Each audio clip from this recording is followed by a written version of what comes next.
Eh bien bonjour les amis pour une nouvelle vidéo que j'intitulerai Covid-19. Comment j'aurais agi si j'avais été à la place de Macron pour gérer la crise. Donc tout d'abord, contrairement à Emmanuel Macron, j'aurais pas menti aux Français. Délibérément, Macron a menti en disant que les masques étaient inutiles. Sa ministre de Santé a dit que les masques bleus ne servaient à rien. La porte-parole du gouvernement a dit que de toute façon, non seulement les masques étaient inutiles, mais que les Français ne savaient pas les mettre. Donc le gouvernement de Macron a complètement menti aux Français en disant que les masques étaient inutiles et en empêchant les Français d'en acheter. Ensuite, l'explication serait venue du fait qu'il manquait des masques en France. On n'avait pas de stock suffisant de masques. Et ça serait donc une explication pour dire pourquoi Emmanuel Macron et son gouvernement auraient menti aux Français. C'est une explication qui ne me satisfait pas. Pourquoi? Premièrement, parce que les masques utilisés par les infirmiers, les médecins, ce ne sont pas les mêmes masques que les masques utilisés par exemple en ce moment par nous, Français. Donc l'explication comme quoi il fallait réserver les masques pour le personnel de santé ne me satisfait pas. Ensuite, on sait très bien que quand il y a une demande, il y a toujours une offre. Il aurait suffi que les Français veulent se munir de masques pour que les entreprises produisent des masques. C'est le cas actuellement. Il y a beaucoup d'entreprises qui produisent des masques un peu partout dans le monde.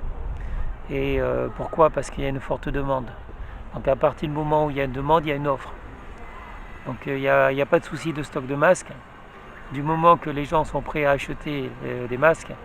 En Espagne, par exemple, on a vu que le gouvernement espagnol n'a jamais interdit aux Espagnols d'acheter des masques. Donc pendant que nous, Français, on nous interdisait d'acheter des masques, les Espagnols, ils continuaient à acheter des masques. Donc l'explication comme quoi le gouvernement n'avait pas de stock de masques et voulait cacher ceci aux Français ne me satisfait pas tout à fait. Parce que comme je l'ai dit, le personnel de santé, le personnel de santé utilise leurs propres masques, des masques à eux.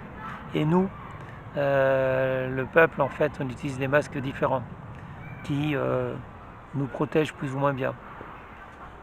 Mais bon, ça c'était la première chose qui m'a gêné. Autre chose, c'est le fait que Agnès Buzyn, l'ancienne ministre de la Santé, dise que le coronavirus n'arrivera pas en France, qu'il n'est pas en France et qu'il y a peu de chances qu'il vienne en France. Or, déjà en octobre, il était déjà en France. Le coronavirus, en janvier, le 16 janvier, je l'avais déjà. Donc tout ça, toutes ces conneries, ces mensonges, ça me plaît pas. Ensuite, pendant des mois, le gouvernement français a interdit qu'il y ait des autopsies. Le gouvernement français a interdit qu'on pratique des autopsies sur les cadavres. Quand il y a une maladie, une épidémie, il est d'usage normalement que les médecins pratiquent des autopsies pour trouver des solutions, des remèdes concernant les maladies, les malades, ceux qui sont décédés. Et donc en examinant les corps, en examinant les cadavres, on arrive souvent à trouver des réponses. Et le gouvernement a interdit pendant plusieurs mois qu'on examine les cadavres, qu'on pratique des autopsies sur les morts. Donc ça me... je comprends pas en fait. C'est incompréhensible pour moi le fait que les autopsies n'aient pas pu avoir lieu dès le début. Et qu'il a fallu attendre plusieurs mois pour que le gouvernement nous autorise les médecins à pratiquer des autopsies sur les cadavres. Donc non seulement ils n'ont pas été honnêtes envers nous, envers le peuple, mais en plus, tous les soirs, on avait droit à un décompte des morts. C'est quelque chose d'assez stressant. Tous ces messages d'alerte, tous ces messages qui font peur en fait, à stresser les Français. On les a obligés à rester chez eux, on les confine, on leur disait qu'il ne faut pas faire de sport, il ne faut pas aller dans les parcs, il ne faut pas aller à la square, vous devez rester chez vous, vous sauverez des vies comme ça, sauf que vous vous mettez en danger. Quand vous restez chez vous, vous manquez de vitamine D. La vitamine D est apportée par le soleil, par la lumière. Et quand vous restez chez vous, vous pratiquez pas de sport, vous prenez pas l'air, vous prenez pas de vitamine D. Donc il y a plus de chances que vous êtes malade. Votre système immunitaire, en tout cas, il devient faible. Plus le système immunitaire est faible, plus vous avez de risques de tomber malade. Donc le confinement était une grave erreur. On s'en est aperçu quand on a comparé les nombres de décès des pays qui confinent avec le nombre de décès des pays qui ne confinent pas. En Asie, par exemple, il y a un pays qui confine, c'est les Philippines. Les Philippines a confiné et confinent à nouveau d'ailleurs, et ils ont eu des milliers de morts. C'est le pays d'Asie, près de la Chine, qui a le plus de morts. En Thaïlande, en Cambodge, au Vietnam, il y a eu moins de 100 morts en tout. Moins d'une centaine de morts dans ces pays-là, dans tous les pays d'Asie, sauf les Philippines, le confinement. Je ne parle pas de la Chine. La Chine, ils ont pratiqué aussi ça. Le confinement a eu lieu aussi. Donc en Chine, ils ont eu beaucoup de morts, aux Philippines aussi. Voilà, c'est tout. Dans les autres pays, on ne confinait pas. Les autres pays d'Asie, on ne confinait pas. Si on prend en Europe, c'est pareil. Dans les pays qui confinaient, genre l'Espagne, l'Italie et la France, on a eu énormément de morts. Certains médecins l'ont dit, s'il n'y avait pas eu de confinement, on aurait eu beaucoup moins de morts. Donc moi, si j'avais été à la place de Macron, évidemment, le confinement, je ne l'aurais pas fait. Je n'aurais pas fait des obligations. J'aurais proposé aux gens qui le souhaitent de rester chez eux. J'aurais proposé aux gens qui ont peur d'être malades de porter des masques. En fait, j'aurais demandé aux Français de suivre les recommandations des médecins, de l'OMS par exemple.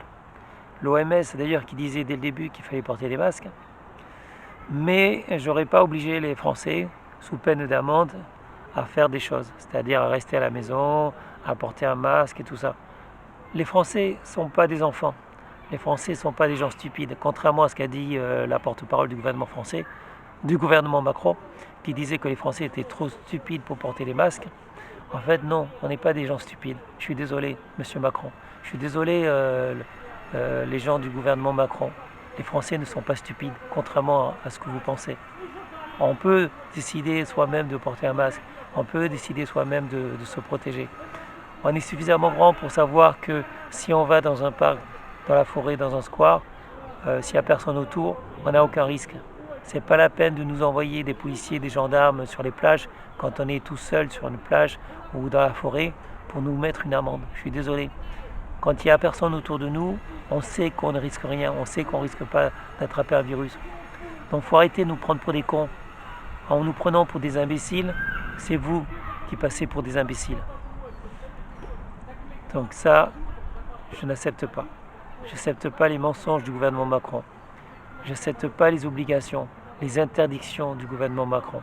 Interdiction d'acheter des masques, puis obligation de porter des masques, obligation de rester chez soi, obligation de signer des papiers. Le traçage aussi, j'accepte pas. On est dans un pays libre, on est dans un pays démocratique. On nous a marché dessus, on nous renie nos libertés.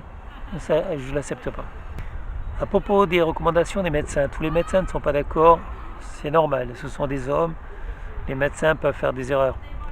Moi-même, le médecin à Paris que j'ai vu en fait quand j'ai eu la Covid-19, le médecin à Paris m'a dit c'est un virus, c'est pas la grippe, mais c'est un virus, je ne sais pas ce que c'est. Donc les médecins ne sont pas tous au courant des virus, c'est pas leur domaine. Pour certains en tout cas, c'est pas leur domaine. Et tout ce que ce médecin avait trouvé de me prescrire, c'est du paracétamol. Le paracétamol, le Doliprane, ça fait tomber la fièvre. Je lui avais précisé que j'avais pas de fièvre. Donc quand j'ai consulté le médecin, je lui ai précisé que j'étais fatigué, j'avais le nez qui coulait, j'avais la gorge qui était prise. Je sentais que ça descendait un peu au niveau de la gorge. Et je lui ai expliqué tous les symptômes que j'avais, de façon à ce qu'il me propose quelque chose. La seule chose qu'il m'a proposé, c'est du paracétamol, du Doliprane. Le paracétamol, en fait, c'est ce que les laboratoires de pharmacie, les laboratoires pharmaceutiques conseillent. Quel que soit le problème en France, ils vous conseillent du paracétamol. Le paracétamol, ça attaque le foie et les reins. Le paracétamol, c'est le médicament le plus dangereux en France. C'est le médicament qu'on va utiliser si on veut mettre fin à sa vie. Donc, quand on regarde les suicides en France, la plupart des suicides se font avec ceci. Le paracétamol est en vente libre et c'est un médicament qui permet de se suicider, sauf que quand on se rate, on a le foie et les reins qui sont attaqués à vie. Donc j'ai pas pris le paracétamol évidemment. Et en cas de fièvre, il est déconseillé de prendre du paracétamol tant qu'on est en bonne santé et tant que la fièvre ne dépasse pas 40 degrés. Parce que en fait, l'élévation de température est tout à fait normale. Quand vous avez un virus, quand vous avez des infections, il faut que les globules blancs se défendent. Et donc il y a une augmentation de température du corps pour faire en sorte que votre défense immunitaire puisse être le plus fort possible et attaquer les bactéries, les microbes, les virus. Et donc votre corps sera capable de se défendre tout seul. Sauf si vous prenez des médicaments qui vont empêcher ce processus qui permet à votre système immunitaire de vous défendre. Donc le paracétamol affaiblit votre défense immunitaire, votre système immunitaire. Et donc c'est surtout pas quelque chose à prendre. Donc si vous avez la Covid-19, le paracétamol, à moins d'avoir une température très élevée comme 40 degrés, vous évitez de le prendre. Donc voilà, donc ces mauvais conseils donnés par les médecins qui sont ignorants pour certains, qui sont manipulés par les laboratoires de pharmacie ou par le gouvernement français pour d'autres. Donc n'écoutez pas tout ce que disent les médecins. Les médecins, certains vous diront honnêtement ce qu'il en est. D'autres sont payés pour vous dire ce qu'ils veulent en fait. Donc faites attention quand quelqu'un vous dit quelque chose, même s'il dit que c'est pour votre bien, c'est pas toujours le cas. Voilà, donc j'ai parlé du paracétamol. Les défenses immunitaires, c'est essentiellement la vitamine C et la vitamine D. Faites un tour sur Google. En fait, il n'y a pas que la vitamine C et la vitamine D, il y a la vitamine A, la vitamine B, il y a le zinc, le magnésium aussi. Donc en fait, mais il y a plusieurs vitamines. Tout ça, si vous mangez des aliments sains à base de légumes et de fruits frais et peu de viande rouge, normalement vous avez un système immunitaire comme moi qui est fort. Si vous avez un système immunitaire qui est fort, vous n'aurez peut-être pas besoin de prendre des suppléments de vitamines. Si vous ne sortez pas de chez vous, si vous ne prenez pas le soleil, à ce moment-là, vous avez besoin de suppléments en vitamine D. Si vous êtes fatigué, vous pouvez ajouter un supplément en vitamine C ou alors acheter des fruits frais, différents fruits frais qui contiennent beaucoup de vitamines. Les légumes frais en contiennent aussi. Voilà, donc à partir du moment où vous mangez sainement ou alors vous avez une supplémentation en vitamines, vous aurez ce qu'il faut pour vous défendre. Et un bon système immunitaire, c'est plus intéressant que des gestes barrières. Et de toute façon, il est certain que si vous avez été contaminé une fois, vous avez peu de risques de faire la maladie à nouveau. C'est-à-dire que les contaminations vous permettent de développer des anticorps, donc de vous protéger contre des infections nouvelles. Et si vous avez des nouvelles infections et que votre système immunitaire est fort et que vous avez déjà été en contact avec la maladie, c'est inutile de prendre un vaccin. Un nouveau vaccin est déconseillé d'ailleurs dans ce cas-là. Et en plus, il y a des effets secondaires. Dans la plupart des médicaments, il y a des effets secondaires, la plupart des médicaments. Comme disait un médecin français, un célèbre médecin français, 80% des médicaments sont inutiles. 80% des médicaments sont inutiles. Après, la plupart des médicaments ont des effets secondaires. Si vous prenez un médicament pour soigner quelque chose qui vous donne un effet secondaire et que vous devez prendre un autre médicament pour contrer cet effet secondaire, vous n'en finissez pas. Vous pouvez très bien vous retrouver avec 5 ou 6 médicaments à prendre par jour. Tout ça parce qu'il y a des effets secondaires. Il faut contrer les effets secondaires de ces médicaments. La solution, c'est quoi? C'est de ne pas prendre de médicaments si possible. Si vous avez un traitement, je ne peux pas vous déconseiller d'arrêter. Si vous avez un traitement, allez voir les médecins, plusieurs médecins. Prenez plusieurs avis. Et dans certains cas, il est peut-être possible d'arrêter le traitement, dans certains cas, mais ce n'est pas toujours le cas. Par exemple, euh, si vous êtes sujet à certaines crises, euh, il est possible qu'une alimentation peut aider. Le régime cétogène, c'est un régime faible en sucre et riche en graisse. Le régime cétogène a aidé énormément de malades, euh, de, par exemple des épileptiques. Les épileptiques font des crises de temps en temps et l'alimentation est souvent un facteur aggravant ou un facteur déclenchant de crise. En ce qui concerne les épileptiques, ça a été prouvé qu'un régime cétogène, un régime pauvre en sucre et riche en graisse, peut aider à prévenir ou à supprimer les crises. Donc si vous êtes un épileptique par exemple, ou si vous êtes sujet à d'autres crises de ce genre-là, une certaine alimentation peut vous aider à supprimer ces crises et à vous sentir mieux. Il y a des personnes qui étaient malades, qui ont fait un régime faible en sucre et qui ont éliminé complètement leur crise, donc leur maladie. Donc il y a beaucoup de maladies en fait, genre le diabète par exemple, qui peuvent être guéries grâce à une alimentation que moi j'appellerais saine. C'est une alimentation qui est pauvre en sucre et riche en bonne graisse. Quand je dis pauvre en sucre, les fruits frais, c'est des bons sucres, c'est des sucres riches en fibres. Quand je parle de mauvais sucres, c'est les sucres blancs, le pain blanc, les pâtes blanches, les pâtes, le riz blanc, tout ça. Donc tout ce qui est mauvais sucre, les pâtisseries, tout ce que vous pouvez acheter en boulangerie, tout ça c'est des mauvais sucres. Les farines blanches par exemple, c'est des mauvais sucres.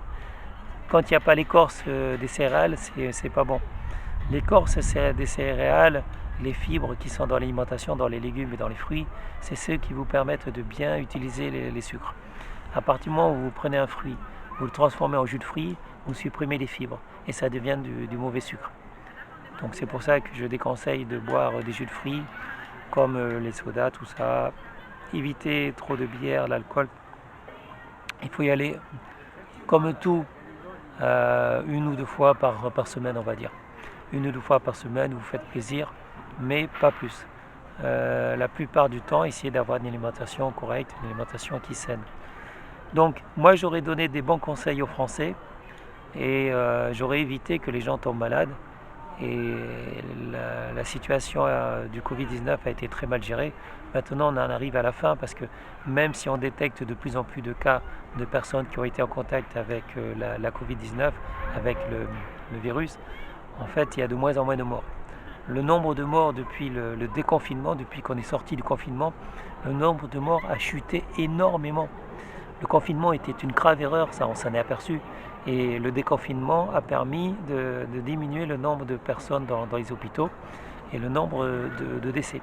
Actuellement, le nombre de décès, on n'en parle pas parce qu'il est très très très faible. Il n'y a plus beaucoup de personnes qui meurent du Covid-19 et on sait comment guérir cette maladie maintenant. Donc les autopsies que le gouvernement Macron avait interdit de faire, on les a fait. Donc ça nous a permis de connaître cette maladie. On sait maintenant qu'un bon système immunitaire est la meilleure défense et que c'est en ayant été contaminé au moins une fois qu'on pourra prévenir en fait cette maladie et quand l'épidémie sera totalement finie. Donc tant qu'il y aura des gens qui n'auront pas été atteints par le coronavirus, par la Covid-19, tant qu'il y a des gens qui n'auront pas été atteints par ce virus, il y aura toujours des gens qui vont développer cette maladie. À partir du moment où ils ont un bon système immunitaire, c'est pas grave. À partir du moment où ils ne les obligent pas à rester chez eux, c'est pas grave. Ils s'en sortiront. Donc tout ça, c'est des grosses erreurs du gouvernement Macron, des mauvais conseils, des conseils qui ont été dictés aussi par le financement, par les laboratoires, donc, qui voulaient à tout prix nous vendre des vaccins. Les vaccins, il y a de l'aluminium depuis quelques années. Donc ça c'est très très mauvais, vous cherchez sur internet. Donc tous les nouveaux vaccins, tous les vaccins depuis plusieurs années contiennent de l'aluminium, ce qui est très très dangereux, qui font des lésions dans les muscles.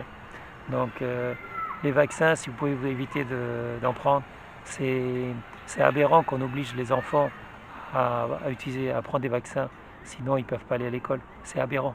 On devrait avoir le choix, la liberté de vacciner nos enfants ou pas. Moi, les vaccins, j'en fais pas. J'ai arrêté. Les 80% des vaccins, 90% des vaccins sont inutiles. Donc en France, les vaccins, c'est les médecins qui le disent, c'est pas que moi. Donc écoutez, les médecins qui ne sont pas payés par les laboratoires vous disent ce qu'il en est vraiment. Si vous voulez écouter les médecins qui sont payés par les laboratoires ou qui sont payés pour faire des vaccins, parce qu'il y a des primes. En fait, les médecins peuvent toucher des primes pour le nombre de vaccins qu'ils font chaque mois. Donc si vous, évidemment, il y a le profit. Si vous écoutez les gens qui ont intérêt par le profit à vous vendre quelque chose, allez-y. Moi, je ne vends rien du tout. J'ai rien à vendre. Il n'y a pas de placement de produits. Je ne suis pas payé par les laboratoires. Je ne suis pas payé par Macron. Le gouvernement ne me donne rien. Les sociétés laboratoires, les sociétés pharmaceutiques ne me donnent rien. Ça, c'est évident. Donc, c'est ma parole. Et je ne suis pas payé pour vous mentir. Et donc, j'ai aucune raison de vous mentir. Quand quelqu'un veut vous dire quelque chose, essayez de savoir s'il a un intérêt à vous dire ce qu'il vous dit, s'il a un intérêt financier, par exemple, s'il est contraint, par exemple, ça peut être aussi des contraintes qu'il subit.